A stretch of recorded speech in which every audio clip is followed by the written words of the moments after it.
వి gold trusted gold buyers తాకట్టులో ఉన్న బంగారాన్ని విడిపించి ఈ రోజు ఉన్న మార్కెట్ ధరకే కొనబడును.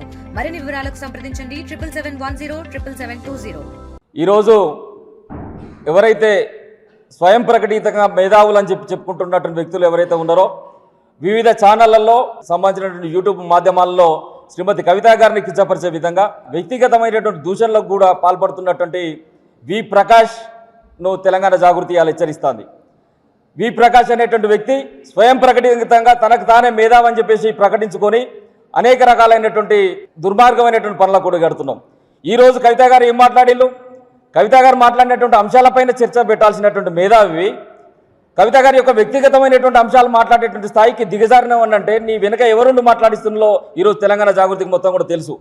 ఇలా కవిత గారు ఏం మాట్లాడిల్లు? కాళేశ్వరం సంబంధించినటువంటి కమిషన్లో ఆ యొక్క కాళేశ్వరం ప్రాజెక్టులో అవినీతి అనేటువంటి జరిగింది. ఈ అవినీతి అనేటువంటి జరిగితే ఇది గౌరవ ముఖ్యమంత్రి మాజీ ముఖ్యమంత్రి వర్యులు ఎవరైతే ఉన్నారో కేసీఆర్ గారికి ఈరోజు ఈ అవినీతి మరకలు అంటించినటువంటి కుట్రదారులు ఎవరు? ఇలా ఇరిగేషన్ శాఖ మంత్రులుగా ఆ రోజున పనిచేసినటువంటి హరీష్ రావు గారు, బహుళజాతి సంస్థలైనటువంటి కాంట్రాక్టర్ సంబంధించినటువంటి తీసుకొచ్చినటువంటి సంతోష్ రావు గారు, మెగా కృష్ణారెడ్డి, ఎల్ఎన్టీ లాంటి నిర్మాణ సంస్థలు దీంట్లో భాగస్వామ్యం అని చెప్పేసి కవిత గారు మాట్లాడితే నీకు చేతనైతే వాటిపైన ఇలా నీ పదనైనటువంటి పదాలు ఏమన్నా ఉన్నా కానీ నీ భావదారిద్ర్యం ఏమన్నా ఉంటే దానిపైన చూపించుకోవాలి. వి ప్రకాష్ ఈరోజు కవిత గారి పైన వ్యక్తిగతంగా మాట్లాడుతున్నావు. నువ్వెవరు 6 నెలలు నువ్వు బయటికి పో అని చెప్పడానికి నువ్వెవరు వి ప్రకాష్ అని చెప్పేసి తెలంగాణ జాగృతి ప్రశ్నిస్తుంది. 6 నెలలు నువ్వు పో, లేకపోతే నేను నోరిపుతా. నేను కేసీఆర్ కుటుంబంలో సభ్యునిగా నేను నోరిపితే నీ రాజకీయ భవిష్యత్తును బొందబెడతా. నీకంత సత్తా ఉందా? నీకంత సత్తా ఉందా? కవిత గారి రాజకీయ భవిష్యత్తును బొందబెట్టే సత్తా ఉందా? నీకు కూడా ఒక బిడ్డ ఉంది కదా. ఇలా పీటల మీద పెళ్లిళ్ళు కూడా ఎత్తేసిపోయేటువంటి పరిస్థితులు కనిపిస్తున్నాయి. ఆ రోజున పెద్దలు కూర్చున్నటువంటి సంబంధాలు ఏవైనా ఉన్నా కానీ నిశ్చితార్థం దాకా వచ్చినప్పటికి కూడా ఎత్తిపోయినటువంటి సందర్భాలు ఉన్నాయి. పీటల మీద పెళ్లిళ్ళు కూడా ఆగిన సందర్భాలు ఉన్నాయి. ఇలా ఒక మహిళ గురించి రేపో మా పెళ్లిడికి వచ్చేటువంటి పిల్లలు ఉన్నారో అట్లాంటి కవిత గారి గురించి నీ యొక్క అవాకు చెవాకులు ఎవడు మాట్లాడిస్తున్నాడు? ఎంత ప్యాకేజ్ కమ్ముడు పోయినావు వి ప్రకాష్ అని చెప్పేసి ఇలా తెలంగాణ జాగృతి నేను ప్రశ్నిస్తాంది. ఇలా ఎక్కడ కూడా ప్యాకేజ్ లేకుండా నువ్వు మాట్లాడవు కదా. ఇలా యూట్యూబ్లో ఏదైతే రెగ్యులర్గా వీడియోలు చూస్తున్నావో ఐ డ్రీమ్ లాంటి సంస్థలలో కూడా నెలకు 80,000 నుంచి ₹1,00,000 తీసుకున్నటువంటి ప్యాకేజ్ స్టారు నిన్ను ఎవడు వెనుక ఉండి ఆపరేట్ చేస్తాడో నువ్వు బహిరంగంగా చెప్పాలి. నువ్వు మేధావి అనుకుంటున్నావు, నువ్వు మేధావి కాదు, నువ్వు మేత ఆవు అని చెప్పేసి ఈ సందర్భంగా తెలంగాణ జాగృతి ప్రకటిస్తోంది.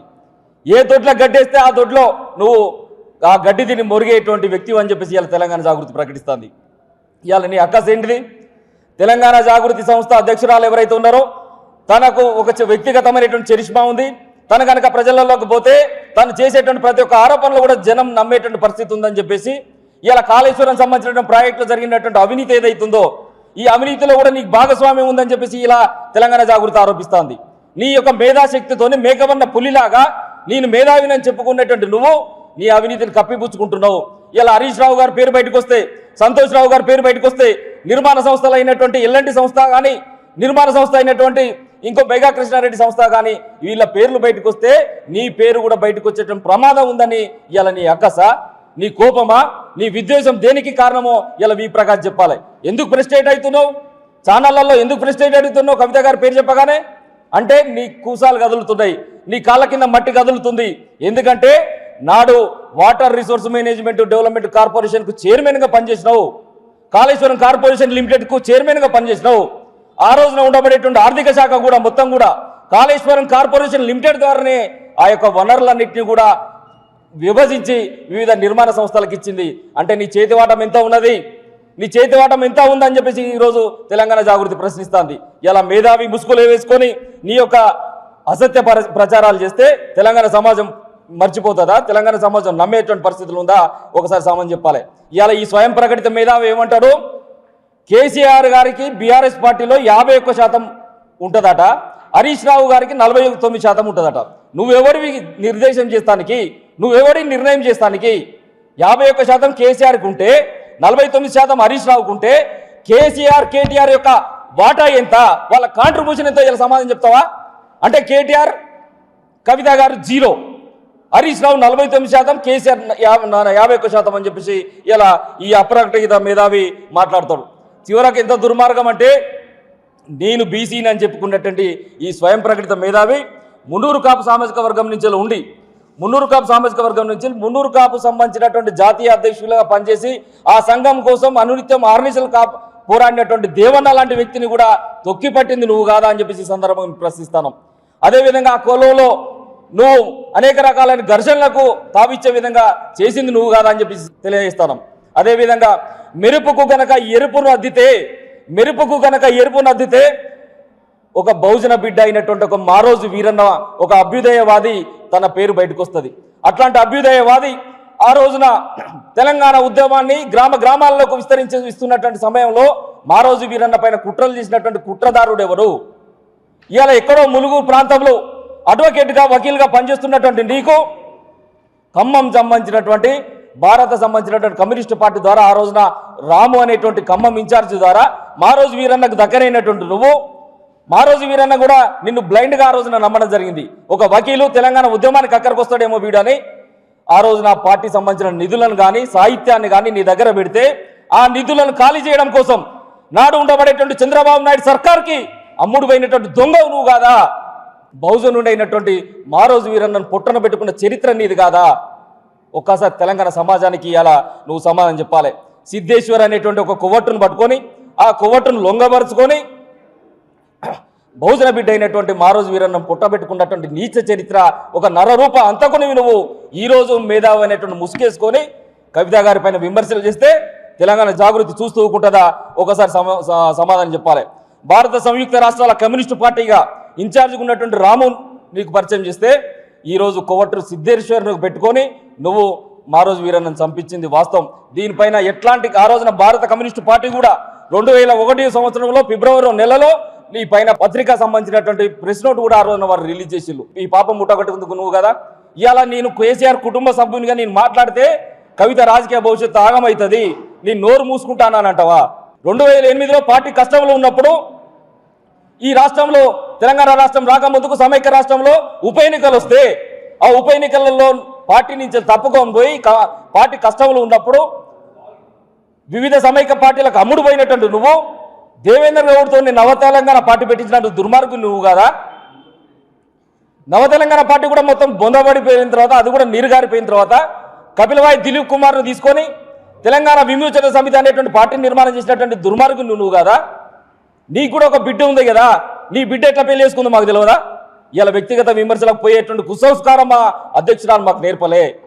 ఒక ఆడపిల్ల మీద మాట్లాడేటప్పుడు నోరు జాగ్రత్త, పర్సనల్గా మాట్లాడాల్సిన పరిస్థితి కనుక వస్తే నువ్వు ఏ చర్చలో కూర్చున్నా తెలంగాణ జాగృతి సంబంధించిన కార్యకర్తలందరూ కూడా ఒక గెరిల్లా తరహా ఉద్యమాలు చేసినటువంటి బిడ్డలం, ఉద్యమ ఉగ్గుపాలు తాగినటువంటి బిడ్డలం, సర్దార్ సర్వాయి పాపన్న సమ్మక్క సారక్క రాణి రుద్రమాదేవి చాక లైలమ్మ పౌరుషాలం పులుకుపుచ్చుకున్నటువంటి బిడ్డలం. ఏ చర్చలో నువ్వు కూర్చుకున్నా గుంజి బయటికి గుంజిని నీకు చెప్పు దెబ్బల పాలు చేసేటువంటి విధంగా తెలంగాణ జాగృతి ఖచ్చితంగా కంకురబద్దులై పనిచేస్తాం. తస్మత్ జాగ్రత్త విప్రకాశ్ అని చెప్పేసి ఈ సందర్భంగా హెచ్చరిస్తూ ఇవాళ రామన్న గారిని కూడా ఈ సందర్భంగా ప్రశ్నిస్తాను. ఒక మేధావి ముసుగులు వేసుకొని పార్టీకి సంబంధం లేనటువంటి వ్యక్తి, కేసీఆర్ గారిని ఎప్పుడు కలిసిండో కూడా తెలియనటువంటి వ్యక్తి ఈరోజు వివిధ ఛానళ్ళలో కూర్చొని సొంత చెల్లె తోబుట్టు మీద ఇట్లాంటి జుగుస్పాకరమైనటువంటి అంశాలను మాట్లాడుతుంటే, వ్యక్తిగతమైనటువంటి అంశాలను మాట్లాడుతుంటే రామన్న నీకు కొంచెమన్నా పద్ధతిగా అనిపిస్తూ ఉందా? బయట ఆడపిల్లలను ఎవరో కిడ్సైడ్ చేస్తేనే మనం రగిలిపోతాం. అట్లాంటి బిడ్డలం మనం, తెలంగాణ బిడ్డలం. ఇలా సొంత చెల్లెపైన అట్లాంటి అవాకులు చివాకులు మాట్లాడుతున్నటువంటి వ్యక్తి పైన ఇంత దుర్మార్గంగా అతను ప్రవర్తిస్తుంటే మీరు తన నోరుని ఎందుకు కట్టడి చేస్తలేరు రామన్న? ఒక ఆడపిల్ల ఏమడిగింది రామన్న? మీరు జాగ్రత్తగా ఉండండి అన్న, నాన్నని జాగ్రత్తగా కాపాడుకోండి అన్న అని చెప్పేసి అడిగింది. కాళేశ్వరంలో జరిగిన అవినీతి నా నాయనకి ఈ టైంలో ఈ వయసులో అవసరమా అని అడిగితే ఆడపిల్ల పైన ఇంత దుర్మార్గంగా మాట్లాడిస్తుంటే సొంత తోడబుట్టిన అన్నగా నువ్వు మాట్లాడకపోవడం మా అందరు కూడా బాధ అవుతుంది రామన్న. దయచేసి దాని పరంగా ఒకసారి ఆలోచన చేయని చెప్పేసి ఇలా రామన్నని కూడా రిక్వెస్ట్ చేస్తాను. ఇమాన్షు నీ సొంత కొడుకన్నా తన పైన బాడీ షేమింగ్ ఆ రోజున ఆరోపణలు చేస్తే నీ మనసు ఎంతో గాయపడింది. ఈరోజు నీ రక్తం పంచుకున్న చెల్లెన్నా, నీకు రాఖీ కట్టిన చెల్లె, నీ తోడబట్టిన రక్తం అన్నా, ఆ యొక్క ధీరవనిత పైన ఇట్లాంటి ఆరోపణలు వచ్చినప్పుడన్నా నీ నోరు పెకలకపోతే ఎందుకన్నా? ఇలా తెలంగాణ యావత్ సమాజం కూడా దీన్ని గ్రహిస్తూ ఉందన్నదన్నా. దయచేసి దీని పరంగా రామన్న మీరు కూడా ఆలోచన చేయాలి. ఇలా ఇంకా వి ప్రకాష్ గురించి మాట్లాడదలుచుకుంటే వి ప్రకాష్ లాంటి దుర్మార్గుడు తెలంగాణ ప్రాంతంలో ఉండబడేటువంటి సామాన్య మధ్యతరగతి కుటుంబాలను కూడా మొత్తం చిరిమేసే విధంగా క్వాంటమ్ లాంటి బిజినెస్ ఎంఎల్ఎం సంబంధించిన మార్కెట్ విషయంలో, అదేవిధంగా ఆమ్వే లాంటి సంబంధించినటువంటి బిజినెస్ల విషయంలో అన్నిట్లో కూడా తను తీవ్రమైనటువంటి ఇబ్బందులకు గురి చేసేసి సామాన్య మధ్యతరగతి కుటుంబాలను మోసం చేసినటువంటి నీచ చరిత్ర ఇవాళ ఎవరికన్నా ఉందంటే అది వి ప్రకాష్కు ఉన్నది అనేటువంటిది ఇవాళ తేటతెల్లమయ్యేటువంటి పరిస్థితి ఉన్నది. వి ప్రకాష్, ఇప్పటికైనా నీ నోరు అదుపులో పెట్టుకో. ఒక ఆడబిడ్డ మీద మాట్లాడేటప్పుడు నీ నోరు అదుపులో పెట్టుకొని మాట్లాడకపోతే మాత్రం తెలంగాణ జాగృతి కార్యకర్తల చేతిలో మాత్రం నీకు భంగం తప్పదు.